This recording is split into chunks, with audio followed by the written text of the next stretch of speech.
Hello students. See, the last video we studied the reactions of amines, and now we'll study the reactions also. Electrophilic aromatic substitution in aromatic amines.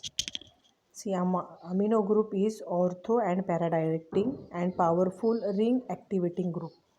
As a result, aromatic amines are readily undergo electrophilic substitution reaction. देखो amino group जो है वो para और ortho para directing group है. सो ortho और para पे इसके directing group है.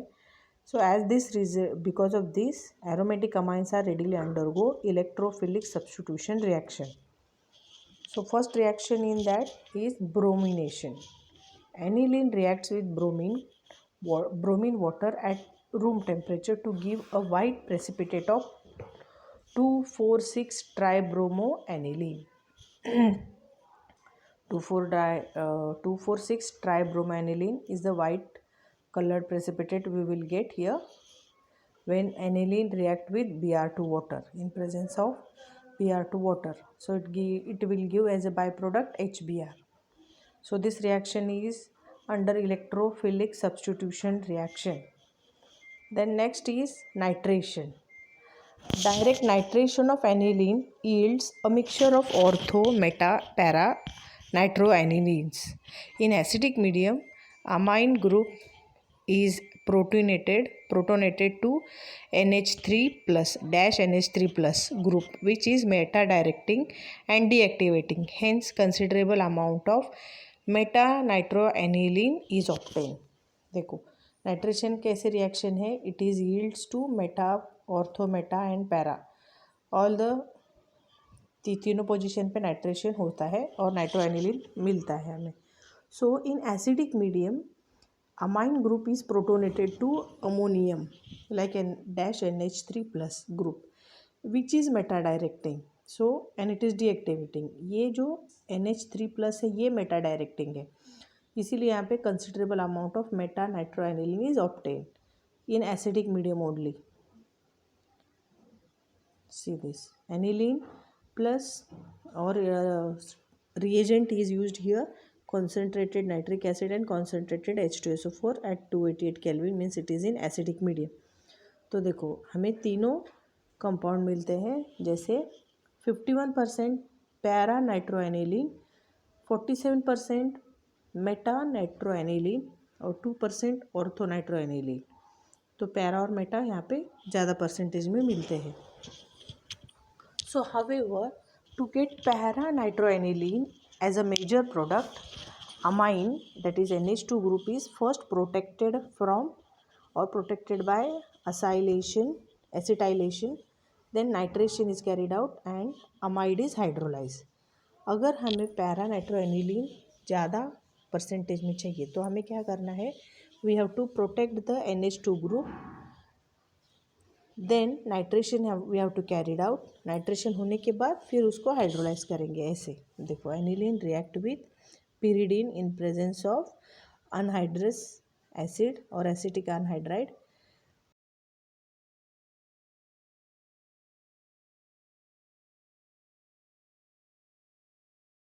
Is obtained which on acidic medium it will give nitro para nitroacetanilide, और इसको अभी हाइड्रोलाइज करने के बाद हमें पैरा नाइट्रो एनिलीन मिलता है. So to obtain aniline to para nitro aniline, this is the reaction. So next is sulphonation. Aniline react with concentrated sulfuric acid to form anilium hydrogen sulfate, which on heating with sulfuric acid at 453 to 473 Kelvin to produce para-aminobenzene sulfonic acid, that is sulfonalic acid, as a major product. देखो when aniline will react with sulfuric acid, it will temperature is there 453 to 720 473, मतलब 20 degree temperature यहाँ पे बढ़ाना है. It will produce para-aminobenzene sulfonic acid as a major product. देखो aniline react with H2SO4, it will give anilium hydrogen sulfate and again it will react, it is heated, so it will give sulfonalic acid which is a reversible, it will give zwitter ion. देखो यहाँ पे NH3+ हो रहा है और यहाँ पे sulphate minus में है, so it is having plus charge and minus charge, it is called as zwitter ion. So this zwitter ion is sulfonic acid exists as a salt called as dipolar ion or zwitter ion. It is produced by the reaction between an acidic group of basic group present in the same molecule. देखो इसमें एक acidic group भी है, basic group भी है, इसीलिए इसे dipolar ion कहते हैं और zwitter ion भी कहते हैं। So आपको ये थोड़ा अलग है, इसीलिए याद रखना है what is zwitter ion or the structure of zwitter ion or the reaction of formation of zwitter ion. So you will remember this reaction. So here amine topic is over. You will practice the reactions, methods of preparations of amines, reactions of amine, physical properties also important because amines are basic in nature. सारे reactions और nomenclature भी आपको study करना है. You have to revise it. Reactions you have to practice. There is no shortcut for reactions. You have to every day you have to read it. Okay. So after this we will start the new topic, that is 14 biomolecules. In these biomolecules I will give you the omitted portion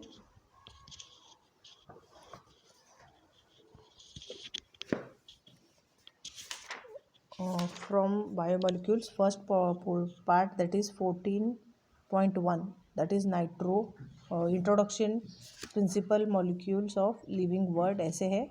So this introduction is omitted, and then बाद में है 14.2.10 polysaccharide पूरा omitted है, मतलब जहाँ पे starch, cellulose, glycogen ये पूरा ओमिटेड है. हाँ, फिर उसके बाद ओमिटेड जो है वो बताती हूँ. आपके पास लिंक भी है कि आप देख सकते हो जो पार्ट ओमिटेड है वो.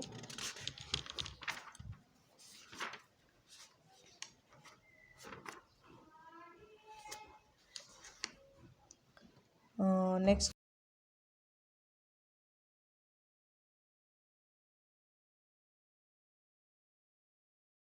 tertiary structure of protein is also omitted. Quaternary structure of proteins, that is also omitted. And after that we have few figures that are omitted, like formation of nucleoside, it is figure 14.26, 14.27. इसके बाद 14.28 भी है, वो भी omitted है. And 14.4.3 DNA double helix structure जो है उसके बारे में वो भी ओमिटेड है. So remaining portion we have to study.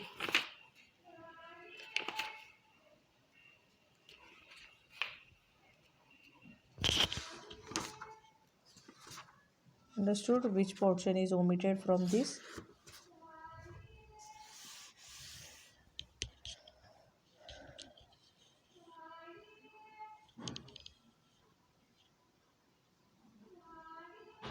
देखो दो introduction is omitted but we will read it.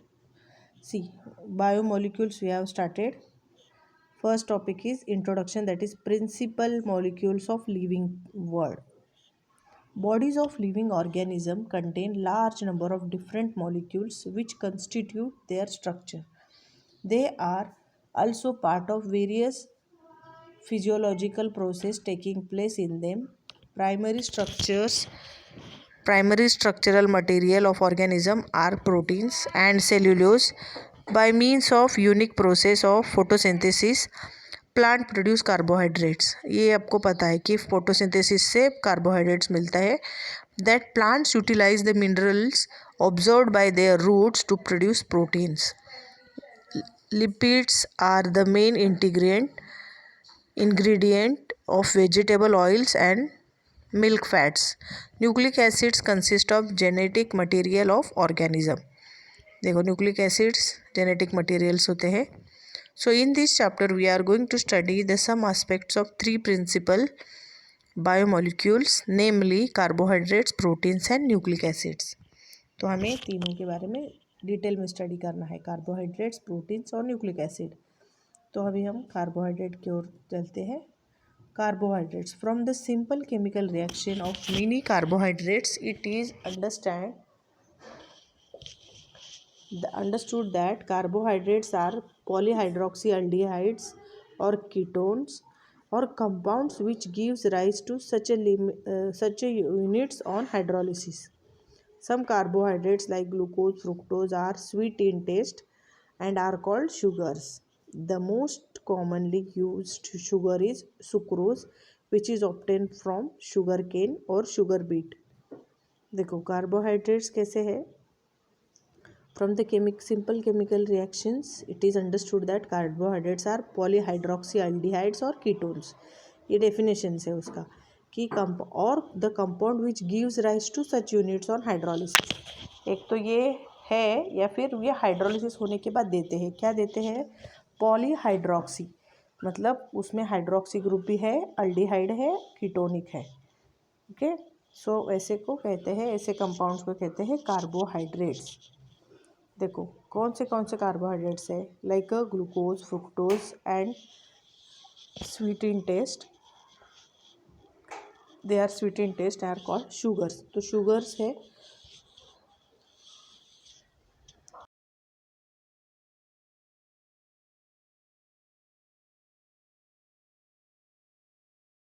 से मिलता है, that is sugar. Generally we use to say sugar that, but it is sucrose and it is obtained from sugar cane or sugar beet. The sugar present in milk is called lactose. Some amount of sugar is present in the milk, that is called as lactose. Greek word for sugar is saccharon. Hence carbohydrates are also called as saccharides. The origin term of carbohydrate lies in the finding of molecular formulae of many of them can be expressed as CxH2OY, that is hydrates of carbon. For example, glucose is C6H12O6 or C6 in bracket H2O 6 times. Sucrose C12H22O11 or C12H water molecule 11 times. So it is a sucrose. Starch के लिए देखो C6H10O5 n times और C6 5 water molecules and it is n time. So it is a starch. ये है इनके नाम्स और उनके molecular फॉर्मूले। Next is classification of carbohydrates. Carbohydrates are classified into three broad groups in accordance with their behavior on hydrolysis. देखो तीन group में उनका क्लासिफिकेशन है on the basis of behaviour of on hydrolysis. Hydrolysis होने के बाद की जो प्रॉपर्टी है उसके बेसिस पे ये डिवाइड हो गए हैं. So there are monosaccharides, oligosaccharides and polysaccharides. Monosaccharides, oligosaccharides, polysaccharides. तो 14.1 में इनका क्लासिफिकेशन है. So first will study the flow chart. देखो carbohydrates that is saccharides. Carbohydrates को क्या कहते हैं, सैकेराइड्स भी कहते हैं. So it is classified as monosaccharides, oligosaccharides and polysaccharides. So monosaccharides में क्या है, they do not hydrolyse further into smaller units, कि ये इनका अभी फर्दर हाइड्रोलिसिस नहीं होगा. ओके, तो कौन से एग्जाम्पल्स है, ग्लूकोज, फ्रुक्टोज एंड राइबोज. तीन एग्जाम्पल है मोनोसैकेराइड्स के. Next is oligosaccharides. Oligosaccharides means on hydrolysis yield 2 to 10 units of monosaccharides. कितने यूनिट तक देते हैं, 2 to 10 यूनिट्स तक हाइड्रोलिसिस के बाद मोनोसैकेराइड्स देते हैं. and according to them they are classified as disaccharides, trisaccharides and polysaccharides, tetrasaccharides. देखो ये 2 to 10 देते हैं, इसीलिए इनका फिर से क्लासिफिकेशन हो गया है। कैसे? Disaccharides, trisaccharides and tetrasaccharides. किसका है ये क्लासिफिकेशन? ओलिगोसैकेराइड्स का। देखो डाइसैकेराइड्स में देखो, yield 2 monosaccharides units on hydrolysis. Hydrolysis होने के बाद ये 2 मोनोसैकेराइड्स देते हैं, इसीलिए उनको डाइसैकेराइड्स कहते हैं। For example sucrose 1 glucose unit plus 1 fructose unit. Sucrose मतलब क्या है? 1 ग्लूकोज और 1 फ्रुक्टोज। और next is maltose 2 glucose unit. Maltose कैसे है?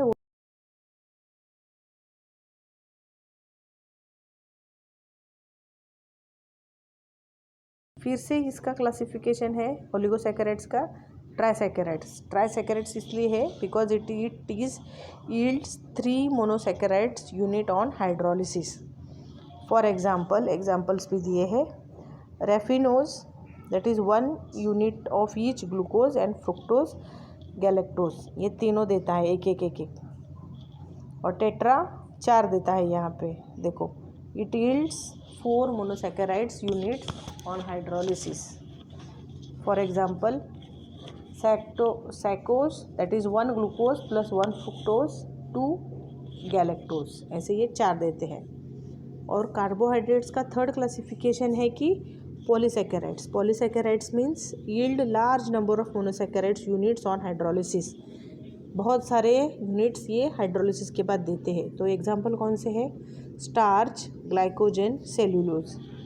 So this is the classification of carbohydrates. So carbohydrates are broadly classified as monosaccharides, oligosaccharides and polysaccharides. In that second type, that is oligosaccharides are there, it will yield 2 to 10 monosaccharides, which is again classified as disaccharides, trisaccharides and tetrasaccharides. Di क्यों है? क्योंकि ये 2 monosaccharides देता है। Try है तो 3 monosaccharides unit, और tetra है इसलिए 4 मोनोसैकेराइड्स यूनिट हाइड्रोलिसिस के बाद देता है। Okay, so this is the classification of carbohydrates. तो आपको पहले तो कार्बोहाइड्रेट्स क्या है ये आना चाहिए। सो कार्बोहाइड्रेट्स क्या डिफाइन करोगे? हाँ, it is the simple chemical reaction of many carbohydrates. It is understood that carbohydrates are, यहाँ से आएगा देखो, पॉलीहाइड्रोक्सी एल्डिहाइड्स और कीटोन्स और compounds which gives rise to such units on hydrolysis. ये है कार्बोहाइड्रेट्स का यूनिट। और क्लासिफिकेशन तो आपको फ्लो चार्ट में लिखना है अगर पूछा तो। Understood?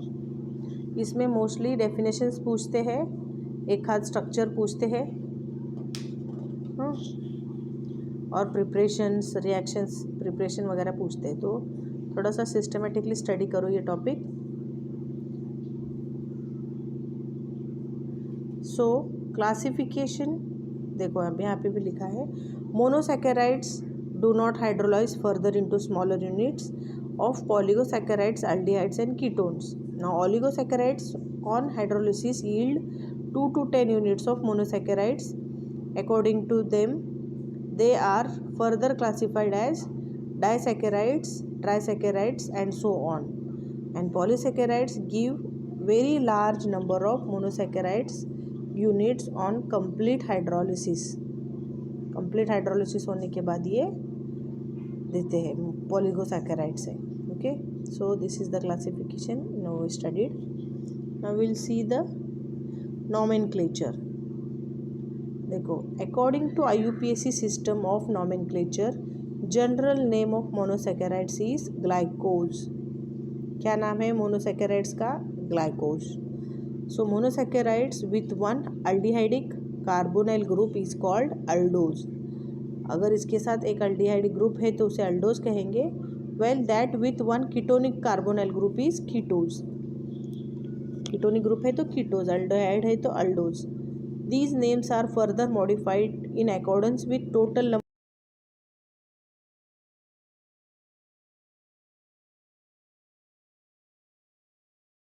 Carbons and thereby it is aldohexose. देखो ग्लूकोज जो है इसमें 6 कार्बन एटम है और अल्डिहाइड ग्रुप है, तो इसीलिए इसको क्या नाम दिया, aldohexose. Fructose is a ketonic with 6 carbon atom. It is called as ketohexose. कैसे नाम है, ketohexose. So this is the nomenclature कि हमें ग्लाइकोज या फिर कीटोज, अल्डोहेक्सोज, कीटोहेक्सोज ऐसे नाम है. तो पहले हम स्टडी करेंगे ग्लूकोज के बारे में. Glucose occurs in nature in free as well as in combined state. Glucose can be obtained from sucrose or starch by acid catalyzed hydrolysis as shown below. देखो हमें ग्लूकोज कैसे मिलता है, it is available free in nature और sometimes it is combined state में भी है या फिर फ्री स्टेट में भी है. And it is also obtain from sucrose and starch. Sucrose और स्टार्च से भी हमें ये मिलता है, लेकिन कैसे मिलेगा, we have to do the acid catalysis and hydrolysis, then will get glucose from sucrose और starch. So preparation of glucose from sucrose is there. See, this preparation is important. They used to ask this preparation. So glucose is hydrolyzed by warming with dilute hydrochloric acid or sulfuric acid for about 2 hours. This hydrolysis converts sucrose into mixture of glucose and fructose. देखो sucrose है जिसका molecular formula C12H22O11 है. It is a sucrose. It will undergo hydrolysis with dilute sulphuric acid और HCl and we have to heat it for 2 hours. This hydrolysis is converts the sucrose into mixture of glucose and fructose. तो ये sucrose क्या कर रहा है, दो mixture में दे रहा है, मतलब ग्लूकोज है फ्रुक्टोज है. Now glucose is separated from fructose by adding ethanol during cooling. अगर आप कूल करते समय इथेनॉल डालोगे तो ग्लूकोज सेपरेट हो जाता है. So glucose is being insoluble in alcohol crystallise out first. तो अल्कोहल में वो सॉल्युबल नहीं, इसलिए वो क्रिस्टल बनेंगे, तो हम वो क्रिस्टल्स को निकाल सकते हैं, तो वो ग्लूकोज हुआ. और जो रिमेनिंग है वो the solution is filter to obtain crystals of glucose. तो सोल्यूशन को फिल्टर करके हम ग्लूकोज निकाल सकते हैं, जो रिमेनिंग है वो फ्रुक्टोज रहेगा. So this is one of the method of preparation of glucose from sucrose. See one more is there. So both the reactions are important, you have to remember the reactions. Commercially, glucose is obtained by hydrolysis of starch by boiling it with dilute sulfuric acid at 393 Kelvin under 2 to 3 atmospheric pressure. देखो starch का molecular formula है C6H10O5. It is N times plus N molecule. यहाँ पे जहाँ पे N है ये N लिखना बहुत ज़रूरी है because it is involve in that. So NH2O react with starch, that is hydrolysis will takes place by boiling with dilute sulfuric acid. Temperature is maintained 393 and pressure is also maintained 2 to 3 atmosphere.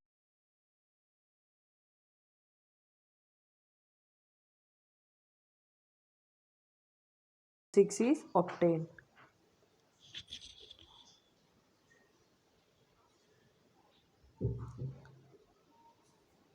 So we'll study the structure and properties of glucose. पहले एक एक का हम study करेंगे. Glucose has an अल्डोहेक्सोज structure, मतलब aldehyde group है और 6 carbon atom है. In other word, glucose molecule contain one aldehyde group, that is formyl group, and the remaining 5 carbons carry one hydroxy group each. The 6 carbon is glucose form one straight chain. This aldohexose structure of glucose was established on the basis of the following chemical properties. तो properties के ऊपर ये बना है. Molecular formula of glucose was found to be C6H12O6. On the basis of this, its elemental composition and colligative properties, Second number is the 6 carbons in glucose molecule form a straight chain. This was inferred from the following observation that glucose gives N-hexane on prolonged heating with HI. देखो HI के साथ अगर heat करने के बाद भी N-hexane straight chain ही देता है. So glucose CHO, that is formyl group, and CHOH, that is 4 hydroxy group is there along with carbon, and one more hydroxyl group is there at the end. So 5 OH group, one aldehyde group. It will react with HI and it will give N-hexane. So straight chain it is giving. इसके बाद glucose molecule contain 1 carbonyl group.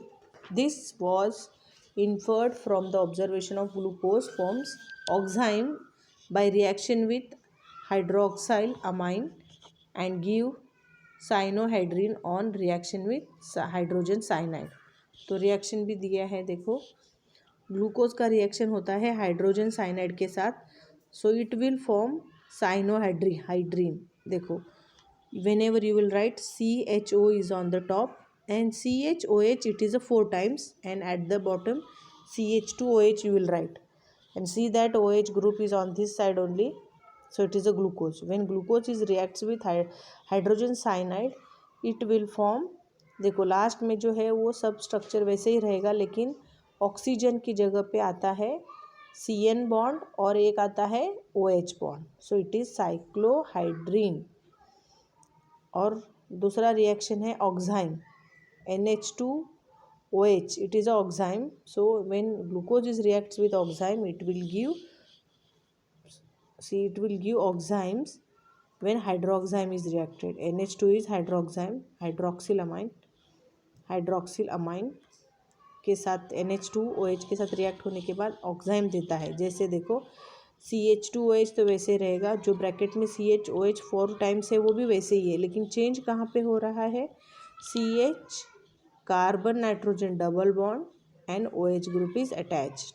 Instead of oxygen it will attach to nitrogen and nitrogen is attached to OH. So it is oxime. Oxime group is formed over here.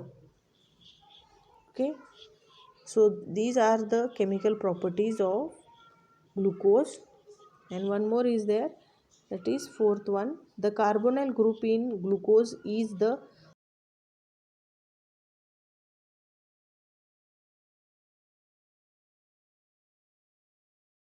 observation that glucose get oxidized to 6 carbon monocarboxylic acid called as gluconic acid. On the reaction with bromine water, this is mild oxidizing agent. देखो ये carbonyl group present है, वो aldehyde group है. तो यहाँ से हमें ये पता चलता है वो अल्डिहाइड ऑक्सीडेशन होने के बाद एसिड में कन्वर्ट होगा. So glucose will converted into gluconic acid in presence of bromine water, and this will act as a mild oxidising agent. So देखो CH2 नीचे से रीड कर रही हूँ. CH2OH is as it is, CHOH 4 times as it is, लेकिन aldehyde जो है CHO on the top it is going to oxidize with COOH. Acid will form. So gluconic acid is formed over here.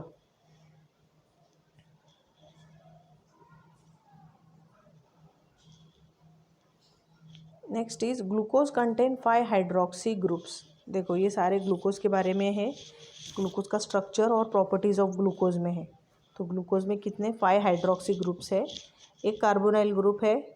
कैसे पता चलता है, क्योंकि वो oxidise हो रहा है ऐसे. सो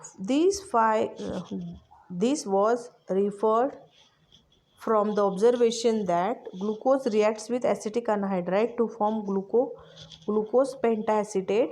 As a glucose is a stable compound, it was further inferred that 5 hydroxy groups are bonded to 5 different carbon atoms in glucose molecule. देखो ये रिएक्शंस ऐसे है कि ग्लूकोज में 5 हाइड्रोक्सी ग्रुप्स है, but when it is reacting with acetic anhydride it will form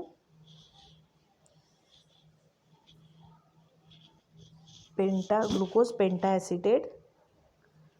देखो CHO जो है वो ऊपर का वैसे ही है, लेकिन यहाँ पे CHOH जो है वो एसीटेट फॉर्म हो रहा है। Instead of OH it is having acetate. तो ऊपर 4 और नीचे 1, ऐसे 5 एसीटेट होते हैं, तो इसीलिए glucose penta acetate is formed along with acetic acid. Next is glucose contain one primary alcoholic group. Primary कौन सा है? जो टॉप बॉटम में है ना, लास्ट में दैट इज प्राइमरी।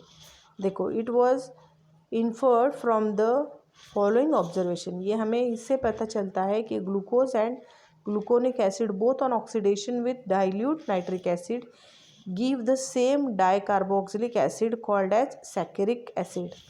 तो ये हमें कैसे पता चलता है कि देखो कि ग्लूकोज और ग्लूकोनिक एसिड अगर दोनों को भी हम ऑक्सीडेशन कराते हैं with dilute nitric acid, it will give the same dicarboxylic acid. देखो, ग्लूकोज है, ग्लूकोज इट रिएक्ट्स विथ और नाइट्रिक एसिड, ऑक्सीडेशन हो रहा है तो सैकेरिक एसिड मिल रहा है। जो जैसे है OH, फर्स्ट और लास्ट का OH जो है वो एसिड में कन्वर्ट हो रहा है। और ग्लूकोनिक एसिड में एक तो एसिड ऑलरेडी है, तो प्राइमरी जो OH है वो ऑक्सीडाइज हो रहा है, ग्लूकोज में भी और ग्लूकोनिक एसिड में भी। और ग्लूकोज में अल्डिहाइड का भी ऑक्सीडेशन हो रहा है, so that is giving saccharic acid. मतलब ये प्राइमरी ऑक्सीजन है, प्राइमरी CH2OH ग्रुप है, प्राइमरी अल्कोहल ग्रुप यहाँ पे प्रेजेंट है। Here so these are the